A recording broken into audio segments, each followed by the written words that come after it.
বিহারি নন বেঙ্গলিকে ৭১-এর পরে আপনারা হত্যা করলেন ৭৫ সাল পর্যন্ত। তার একদিন একটা বিচার করলেন না কেন? বাবার হত্যার বিচার চান, আর যে শিশুটা শান্তাহারে একটা পাশায় মুজিব বাহিনী ঢুকে একটা ছোট বাচ্চাকে ওয়ালের সাথে মেরে তার ঘেলু সব লাগানো ছিল কেন? নন বেঙ্গল মুসলমান, বিহারের অন্যায়, সে মুসলমান। আমরা ৭১ সালে যুদ্ধ করছি কি মুসলমানের বিরুদ্ধে? তাহলে কেন মুসলমানকে হত্যা করলেন? এবং খালি হত্যা করেননি, এই হত্যাকাণ্ডের সমস্ত ডকুমেন্ট আপনি জ্বালায় পড়ায় শেষ করে দিলেন। টিভিতে টক শোতে দেখেন, দেখেন কাকে বলে কালচারাল প্রকৃত। কিছু সাংবাদিক আছে, সিনিয়র সাংবাদিক, একজন আর মুখে শুনবেন এই যে রাজীব গান্ধীর মেয়ে যে কথা বললো এটা ঠিক নাই, কথা বলছে একজন। যখনই আসে ভারতের তাবেদারিত্ব তখনই তাদের মুখে ঘুমায় লাগানো, কারণ তারা ইসলামের শত্রু। ২৪ ছিল ইসলামকে ধারণ করার, ২৪ ছিল ভারতের তাবেদারিত্বের বিরুদ্ধে একটি যুদ্ধ, ২৪ ছিল এই দেশে ইসলাম কায়েম করা, ইসলামের মাস সে মাসকে পরিপূর্ণ করা। কিন্তু ঠিক বলে শেষ হবে?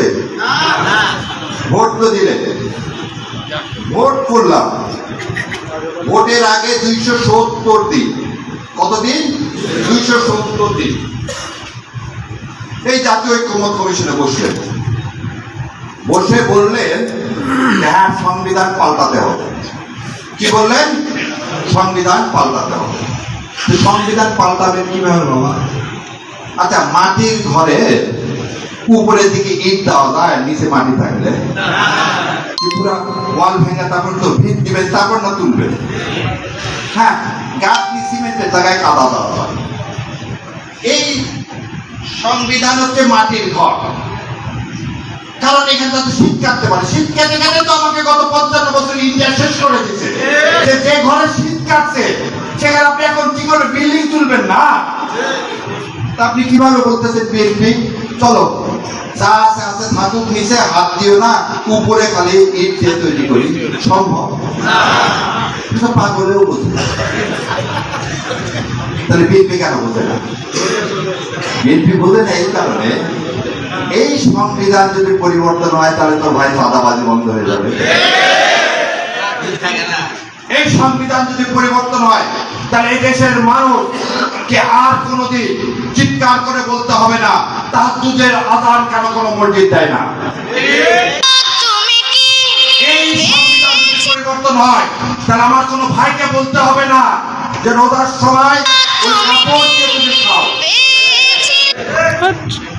এই সংবিধান যদি পরিবর্তন হয় তাহলে আমার কোনো ভাই বোনকে সুদের দায়ে মৃত্যুবরণ করতে হবে।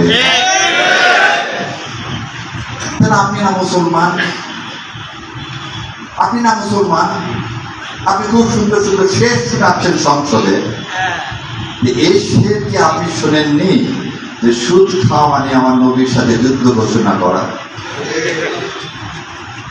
আপনারা বলেন ব্যভিচারের কথা, আমরা যখন বললাম শরিয়া আইন কায়েম করবো, আরে সর্বনাশ, দেশ আফগানিস্তান হয়ে গেল। দেশ আফগানিস্তান হয়ে গেল। আমি যখন বলি আমার মা বোনের আব্দুল কথা, তখন একজন বলে সবাইকে খালি মা বোন বানায়। বানাবো কি বাবা? আল্লাহ তো শিখাইছে সম্মান দেওয়ার কথা, আল্লাহ শিখাইছে আপনার আব্দুল কথা, আল্লাহ শিখাইছে আপনাকে ইবাদত করার কথা, সমাজে নৈতিকতার কথা, ইনসাফের কথা আল্লাহ সুবহানাহু ওয়া তাআলা শিখাইছে। যে সমাজে ইনসাফ নাই সে সমাজে কিভাবে নৈতিকতা প্রতিষ্ঠিত হবে? কিভাবে হবে? এই জুলাই সনদ ছিল সেই ইনসাফের প্রতীক।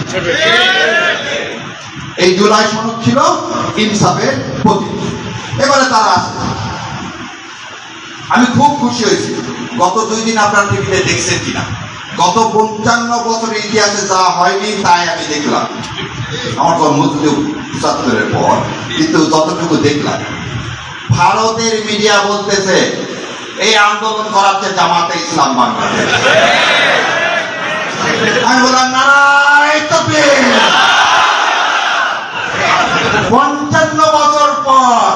ইন্ডিয়ার সম্বিত ফিরে পাইছে। আরে আমরা আর বাংলাদেশ চালাতে পারবো না, বাংলাদেশের জামাতে ইসলাম এখন ইন্ডিয়া চালাচ্ছে, আলহামদুলিল্লাহ। আজকে আবার আর এক টিভিতে দেখি জামাত সমস্ত ফাইন্যান্স করতেছে এই আন্দোলনের পিছনে। এখন আল্লাহু আকবার, জামাতের টাকার কি বরকত, জামাতের টাকার কি বরকত। মাননীয় প্রধানমন্ত্রী ইন্ডিয়াতে যদি আন্দোলন করাতে পারি, এখানে কিন্তু 1 মিনিটও লাগবে না, 1 মিনিটও লাগবে না আপনাকে ফেলাতে। 15 বছরে ঈদ শেষ হয় না আপনাদের আন্দোলনে। আর রাস্তায় আমার ভাইরা শহীদ হয়, আমার আমিরে জামাতরা শহীদ হয়, আমার ছাত্র শিবিরের ভাইরা শহীদ হয়। স্বয়ং খালেদা জিয়াকে যেদিন অ্যারেস্ট করলো সেদিন আমার ছাত্র শিবিরের ভাই শহীদ হয়, ছাত্র দলের কেউ শহীদ হয় না। তাকে যখন জেলে না হলো, খালি একটা জিনিস দেখে, আল্লাহ আমাদের হোসেন সাইদি, আল্লাহ ওনাকে জান্নাতুল মুকাম নসিব করুন, জান্নাতুল ফেরদৌসে বাগানে তাকে তার রুহের ব্যবস্থা করে দিন।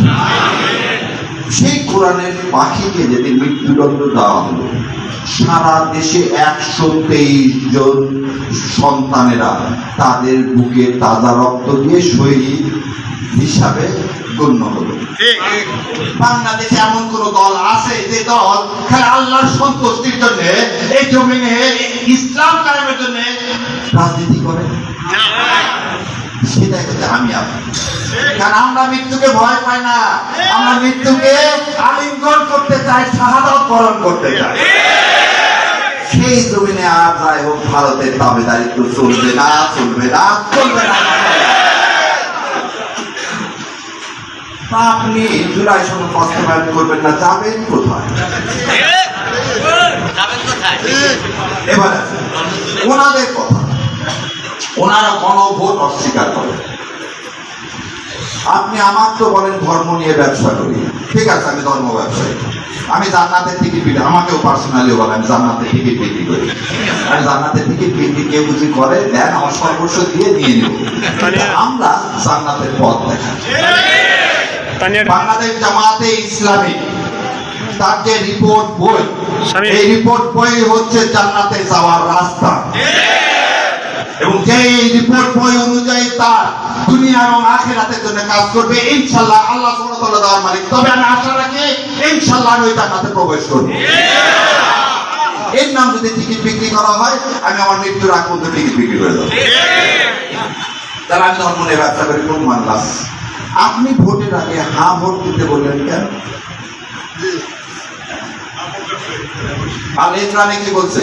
ক্ষমতা দেওয়ার মালিক আল্লাহ, ক্ষমতা দেওয়ার মালিক আল্লাহ, সম্মান দেওয়ার মালিক আল্লাহ, নেওয়ার মালিক আল্লাহ, তাই তো?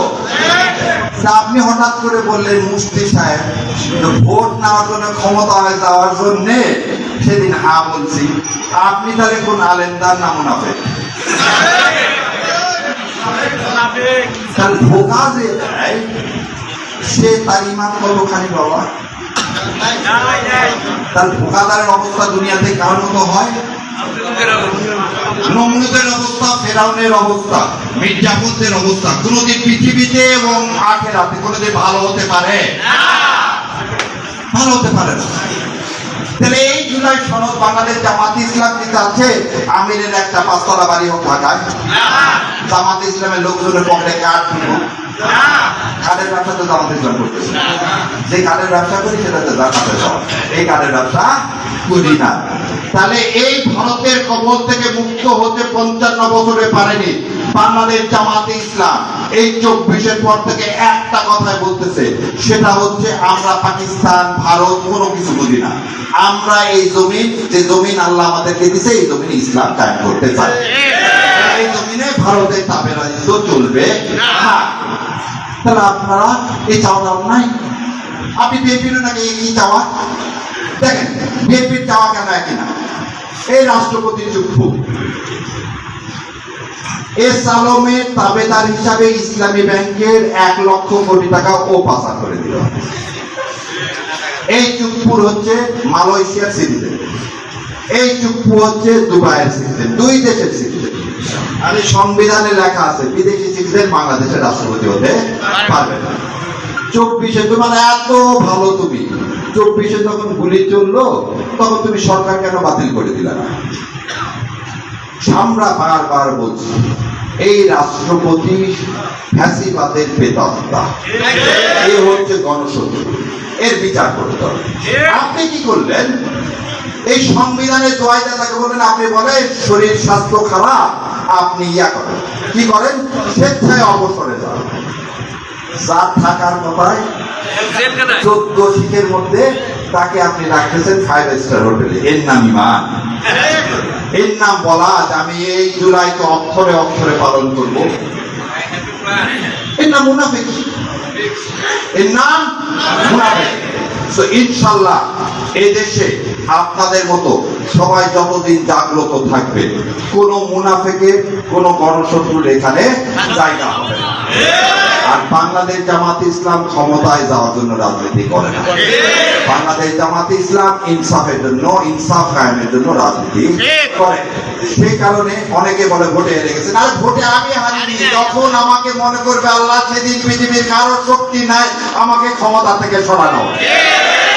আল্লাহ ভাবতে আমি উপযুক্ত না, আমাকে পাঠাই। ভোট চুরি করে হোক, তারা গেছে, তারা তাদের হিসাব দেবে। কিন্তু যেদিন এই জমিনে আল্লাহ ভাববে বাংলাদেশ জামাত ইসলামকে এই দেশের ক্ষমতায় আনা উচিত, সেদিন ইনশাল্লাহ উনি আসবে। আল্লাহ সেদিন কবুল করবে। এবং আমি দেখতে পাচ্ছি সেদিন দূরে না, দূরে না। আমাদের কাজ দাওয়াত দেওয়া। আমরা মুনাফিকের বিরোধিতা করব, কিন্তু কার সম্পদ আত্মসাৎ করব না। আর সর্বশেষ শোনেন,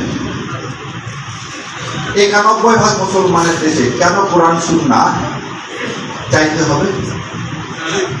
91% মুসলমানের দেশে কেন আমাকে হাই টেবিল চাপড়ায় বলতে হবে এদেশে আমি কি কোরআন ও সুন্নাহর শাসন ব্যবস্থা কায়েম চাই? কেন বলতে হবে? কেন এই দেশে এখনো আমাকে চিৎকার করে বলতে হবে যে শহীদদের কারো বিচার হচ্ছে না? কেন বলতে হবে যে আপনি এত কিছু পারেন, হাসিনাকে নিয়ে আসতে পারেন না? কেন বলতে হবে হাতের হত্যাকারীকে আপনি নিয়ে আসতে পারেন না? আর আপনাদের মাঝে আবার বলে দেয়, যারা বলে পাকিস্তান হচ্ছে সন্ত্রাসের মদতদাতা, মুসলমান হচ্ছে সন্ত্রাসের মদতদাতা, বলেন তো একটা লোককে এই দেশে যাকে হত্যা করতে সবাইকে ভারত আশ্রয় দিল। ইলিয়াস আলী, আপনাদেরই দলের লোক, তাকে ভারতে নিয়ে যেয়ে মেরে ফেলে দেওয়া হবে। আমার আল্লামা দেলোয়ার হোসেন সাঈদীর সাক্ষী শুভরঞ্জন বালি, যে বলতেছে উনি এই কাজগুলো করেননি, তাকে আপনি জোর করে নিয়ে যা ভারতে যাওয়া হলো। তাহলে ভারত কোনোদিন আপনার বন্ধু হতে পারে? এই বন্ধু না, এ শত্রু, এ দুশ্মন। মুসলমানের শত্রু ইসরায়েল এবং ভারত, এই দুইজনের সাথে কোনো আপোষ নাই। আল্লাহ আমাদেরকে কবুল করুক। এই জমিনে ইনশাআল্লাহ এই দাসত্বের দলুন, এই সংবিধানের পরিবর্তন করে ইসলামী শাসন ব্যবস্থা ইনশাআল্লাহ কায়েম করব। সেই পথে আছি, আল্লাহ যেন কবুল করে।